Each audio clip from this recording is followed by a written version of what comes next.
Благодарам, подпредседателя, почитуван колега, ќе бидам навистина многу краток.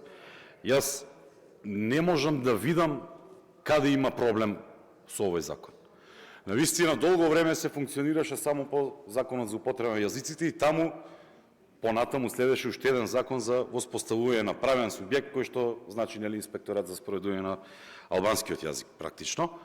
Ние лани, ако се сеќавам добро, почетокот на 2024, ако не се лажам, или крајот на 2023, дури тогаш донесовме закон за употреба на македонскиот јазик, во кој што е сместен, нели има дел каде што се регулира дека ќе има инспекторат за спроведување на македонскиот јазик. Во него многу прецизно се наведува како ќе се употребува и како ќе се регулира.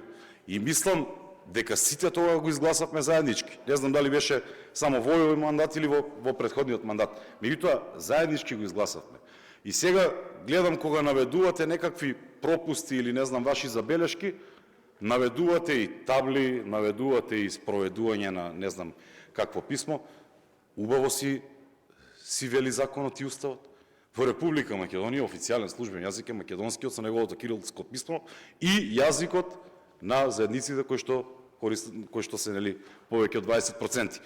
Со законот за македонски јазик се регулираше дека секаде првен ќе стои транскрипција на кирилското писмо, а понатаму и на латиничното. И не гледам зошто од едно обично формализирање или канализирање на сите институции кои што би требало да имаат и странк, вие навлегувате во друга проблематика. Навистина имаме почитување. Јас навистина сваќам дека идат и локални избори.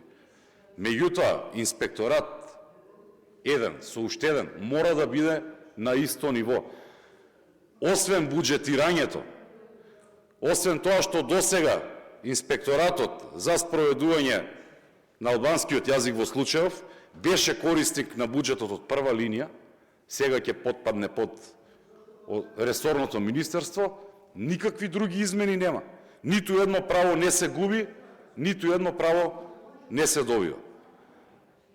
Затоа сметам дека не потребно кревате галама околу овој закон и навистина јас разбирам дека идат локални избори, меѓутоа немојте да злоупотребувате и немојте да правите проблем кај што нема, односно да измислувате проблем кај што навистина нема да има никакви последици. Видовте дека еве и вие го гласавте законот оној што го викаме Зороду.